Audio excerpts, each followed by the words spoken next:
du temps bien avec soi, le podcast qui t'aide à faire la lumière sur tes zones d'ombre, car la vraie liberté, c'est être libre de soi. Je suis Marie Perron, coach PNListe, et je suis ravie de vous retrouver dans ce tout nouvel épisode.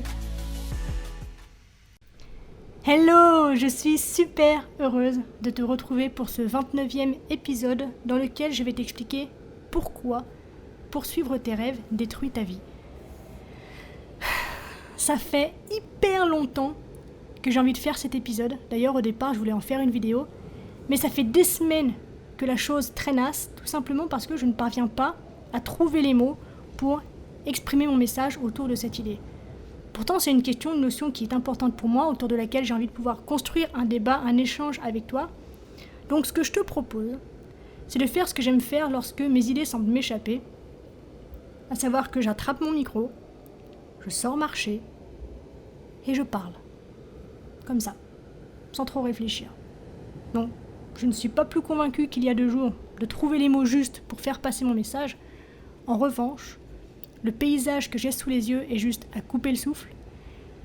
Et l'énergie que m'offre l'effort, qui lui aussi est à couper le souffle, valent très largement la peine, je pense, que je me laisse envahir par l'énergie du moment pour créer ce message avec toi maintenant. Donc, pour cet épisode, afin que tu puisses profiter de l'ambiance toi aussi, je te plante le décor. Je suis au milieu des Alpes avec tout mon attirail, je ressemble à rien. Ça fait 2 heures que je marche, mon mental est HS, c'est ce que je voulais. Mais aussi et surtout, j'ai le Mont Blanc en toile de fond. Il y a du vent, j'ai froid, j'ai la dalle, mais je ne pense à rien.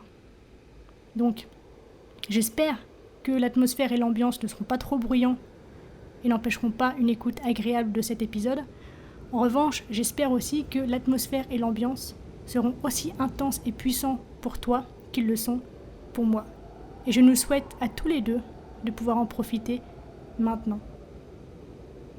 Pourquoi donc poursuivre tes rêves détruirait ta vie ?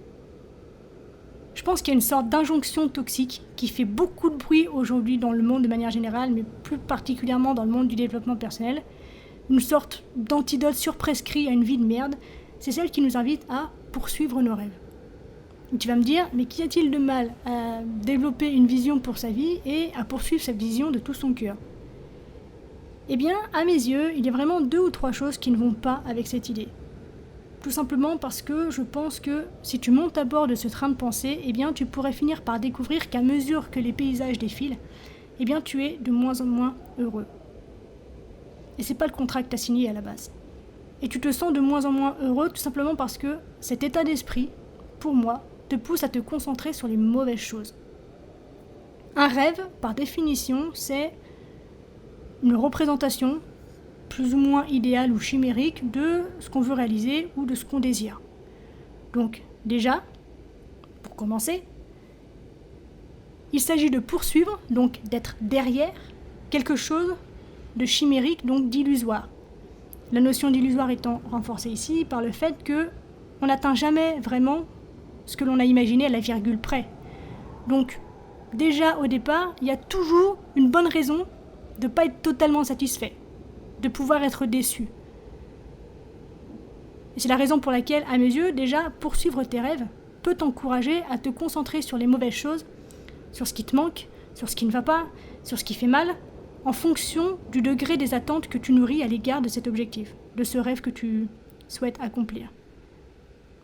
Alors attention, je ne suis pas du tout en train de dire que c'est complètement inutile.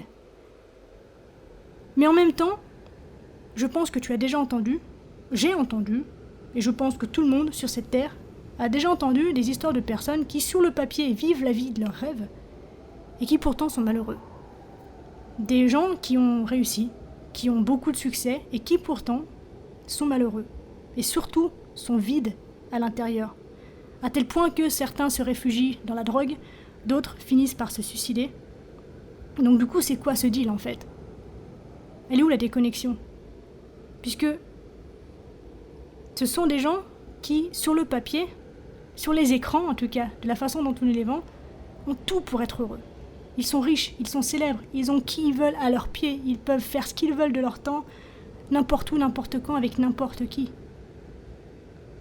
Le truc, c'est qu'à mon sens, ils ont probablement suivi leur rêve, mais pour atteindre ce rêve, ils ont également négligé bien trop d'aspects de leur vie qui, eux, auraient pu contribuer réellement à leur bonheur général. Et je peux m'identifier assez facilement et assez fortement à cette notion-là, puisque, personnellement, j'ai grandi dans des conditions que je me suis juré, plus jeune, de ne jamais retrouver. La violence, l'insalubrité, la solitude, la dépendance, la galère. Je me suis juré, c'est une promesse que je me fais depuis que je suis gamine, plus jamais, petite Marinette, tu ne vivras ce que tu as vécu. Et c'est arrivé. Aujourd'hui, j'ai une vie qui est vide de tout ça, qui est vide de tout ce vide, justement. J'ai créé l'emploi de mes rêves qui me permet d'aider des centaines de personnes chaque année. Je suis entourée de personnes qui me respectent et que je respecte. J'ai une santé en béton, j'ai un endroit où dormir. Et par-dessus tout, ma vie est simple. Si simple même par rapport à ce qu'elle a été que c'est juste incroyable. Et pourtant, pendant un long moment, à mes yeux, c'était pas assez. Puisque une chose que j'avais pas prise en compte dans mes calculs jadis, c'est que après avoir réalisé mes rêves, je serais exactement la même personne qu'avant de les avoir réalisés. Je suis exactement la même personne qu'il y a 10 ans. Dans le sens où l'expérience de ce que c'est qu'être moi ne change pas. Mes perceptions changent, mes idées changent. J'ai grandi aussi, même biologiquement, j'ai vieilli. Mais l'expérience de ce que c'est qu'être moi maintenant, elle n'a pas changé. Et ce, peu importe ce que je fais dans la vie, peu importe toute cette tendance, cette capacité, devrais-je dire, à reporter mon propre bonheur et à attendre le jour, the big day of the day, où je comprendrai tout. J'avais tout ce dont je rêvais plus jeune. Et pourtant, je continuais de me dire que je ne pouvais pas être heureuse maintenant. Les choses que j'avais accomplies n'étaient pas suffisantes à mes yeux. Le contexte n'était pas assez riche, assez calme, assez sécurisé. Je n'étais pas satisfaite de qui j'étais. Je n'étais pas encore assez bonne, assez digne à mes yeux de mériter le bonheur que je m'étais promis. Alors même que je vivais ma vie rêvée, je continuais de me dire que non, je n'avais pas encore atteint mes objectifs. Que non, je n'avais pas encore atteint le niveau supérieur et que non, je n'étais pas encore la meilleure version de moi-même. Alors que atteindre ce degré de simplicité dans ma vie, avec tout ce qu'elle avait été avant, c'est de l'art. Ma vie est ouf en fait. Mais tant que je restais convaincue que je serais heureuse ou reconnue uniquement quand X ou Y, je ne pouvais pas ressentir, expérimenter pleinement cette oufitude d'être moi ou en tout cas d'être dans ma vie. Et c'est ce report de bonheur que je trouve toxique. On est tellement à courir après, on parle bien de poursuivre ses rêves. Il s'agit donc de courir après quelque chose d'illusoire. Mais tant que on ne marche pas à côté de lui, et donc que l'on ne crée pas ensemble, on court derrière quelque chose qui de toute façon, par définition, nous échappe. Donc on ne peut pas être heureux dans cette situation. Et j'ai vraiment l'impression que toute cette idée autour du vivez de votre passion, vivez vos rêves, trouvez l'emploi de vos rêves, trouvez le partenaire de vos rêves, alimente en fait cette idée particulièrement toxique. Puisque ça nous fait oublier que il y a tellement de bonheur qui peut être trouvé, vécu pleinement, intensément, puissamment, aujourd'hui, maintenant, là tout de suite. On nous enjoint tous les jours à trouver cette chose qui nous rend vraiment heureux, qui fait qu'on est motivé, qu'on a de la volonté, qu'on est heureux de se lever le matin et qui donne un sens à tout. Mais finalement, d'une certaine façon, ça revient à déléguer toute notre responsabilité à une simple hypothèse. On abandonne sciemment les rênes de notre vie et la responsabilité de forger nous-mêmes notre propre bonheur dans la vie telle qu'elle est, pour nous vouer corps et âme à des illusions dans ce que la vie pourrait être. Finalement, on se retrouve un peu à expérimenter la vie d'un hamster qui nous roule en boule, comme ça, et qui nous pousse jusque dans notre tombe. Jusqu'au moment où on peut lancer un dernier regard en arrière et on regrette d'avoir laissé passer sa vie. Donc, plutôt que de simplement poursuivre nos rêves, pourquoi ne pas faire d'aujourd'hui un rêve ? Pourquoi ne pas faire de nos journées ordinaires quelque chose que l'on aime vraiment faire ? Quelque chose qui fait rêver, justement. Pourquoi ne pas travailler à partir de ce que tu as déjà ? Donc, tes habitudes, ton corps, ta relation avec toi-même, ta relation avec les autres, ta santé mentale, ta santé physique ou ta santé spirituelle, tout en nourrissant, bien sûr, des espoirs et des rêves pour l'avenir, puisque oui, évidemment, avoir une direction, c'est super important pour ne pas se perdre. Mais ton bonheur au quotidien n'a rien à voir avec ce qui pourrait être, mais a tout à voir avec ce qui est. Donc, au cours de ton voyage, n'oublie pas de garder un pied dans l'instant présent et de t'arrêter pour observer et t'imprégner, comme je le fais maintenant, avec le tableau qui se déroule sous mes yeux, des couleurs de la vie. Parce que, comme on le dit souvent, la vie c'est un voyage, pas une destination. Alors ça me fait rire parce que toutes ces choses-là, tous ces dictons, suivez vos rêves, la vie est un voyage, pas une destination, ce sont des affirmations qu'on entend tellement qu'elles sont galvaudées, elles sont devenues ultra clichés à tel point qu'il est même difficile de déterminer laquelle est réellement un bon conseil. Mais j'ai l'impression qu'il y a des vérités dans chacune d'elles, mais qu'aucune d'entre elles n'est une vérité absolue.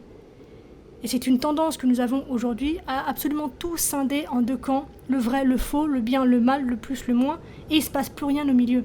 Alors que justement l'intensité de la vie, la beauté de la vie, se fait dans cette espèce de gloubi-boulga au milieu, qui lui est une aventure. Imagine une seconde être une personne misérable. Imagine que tu as du ressentiment, de la rancœur, que tu es anxieux, que tu es agité et que tu es déprimé.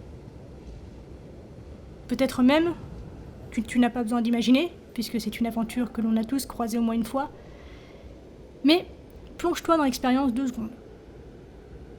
La pensée que tu as là, c'est la graine de l'insécurité et de l'anxiété et de la douleur qui a germé au cœur de ton existence.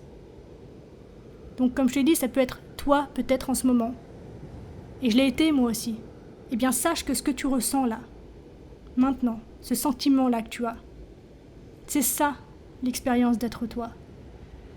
C'est ce que tu ressens quand il n'y a pas de musique pour t'y noyer, quand il n'y a aucune émission de télé pour te distraire. Si maintenant, j'ai le pouvoir de te projeter dans ta vie rêvée, cette expérience de toi que nous vivons là maintenant ensemble, elle sera toujours là. Ce sentiment d'être toi, à travers l'amertume, sera toujours là. Les conditions de ton existence ne changent pas la nature de ton existence. Si tu veux pouvoir changer la nature de ton existence, eh bien tu dois d'abord la voir. Tu dois d'abord arrêter de la fuir. Tu dois accepter sa présence et sa réalité, l'écouter et lui donner du temps d'antenne pour comprendre justement quelles sont tes insécurités, pour pouvoir travailler sur elles, avec elles. Peut-être via une thérapie, un coaching ou des belles relations de cœur à cœur, peut-être plus simplement encore en prenant juste soin de ton corps. Peut-être aussi en ayant des passe-temps qui sont plus épanouissants. Mais tout ça dans le but de pouvoir considérer ce sentiment d'être toi comme quelque chose d'agréable, de libre, d'heureux et de paisible. Seulement, pour prendre conscience de toutes ces belles choses, tu as besoin que ton mental soit réduit au silence. Afin que, riche de ce silence, tu puisses mettre momentanément au moins de côté ton fardeau de problèmes, que tu puisses mettre de côté toute cette charge qui vient de ton passé et qui est peut-être dans le futur, et que tu puisses même mettre de côté toutes tes connaissances, tout ce que tu crois savoir. Tant que tu vis noyé dans ce qui n'est pas, ou dans ce qui n'est plus, tu vis sans vraiment vivre. Tu vois sans vraiment voir, tu entends sans vraiment entendre. Et le pire dans l'histoire, c'est que tu arrives à te convaincre que c'est ça la vie. Donc, si tu te sens misérable, travaille directement sur ta misère. Accepte-la. Détermine quel est le sentiment réel qui se trouve au cœur de ton existence et la façon dont tu peux le transformer. Et je peux te garantir à 99% que cette aventure-là est beaucoup plus profonde que ce que tu fais dans la vie, ou que toute autre condition sur laquelle tu extériorises ce que tu perçois comme des problèmes pour te faire croire que c'est ça qui te rendra heureux. Apprends à voir quel est le cœur du problème ici et maintenant et autorise-toi à découvrir que décrocher l'emploi de tes rêves ou que rencontrer le ou la partenaire de tes rêves ou plus simplement que poursuivre tes rêves est bien moins une nécessité à ton bonheur que l'instant présent. Tu as vraiment la capacité de trouver la paix et l'épanouissement bien plus tôt que tu ne le penses. Donc voilà, on arrive déjà à la fin de cet épisode et il était temps parce que je sais pas si tu entends mais il y a un vent de dingue. Si ça se trouve j'ai perdu une oreille, je m'en suis même pas rendu compte. Je te remercie de l'avoir écouté jusqu'au bout. S'il t'a plu, fais-moi part de ton retour en me taguant sur Instagram, sur Marie Perron Coach, tout attaché, tout en petit, ou en me laissant une review, un petit commentaire sur Apple Podcast pour offrir une chance à ce podcast d'étendre son impact. Je te remercie du fond du cœur pour ça.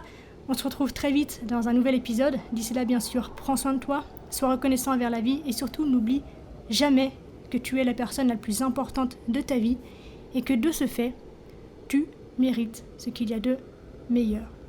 Je nous aime. À la revoyure.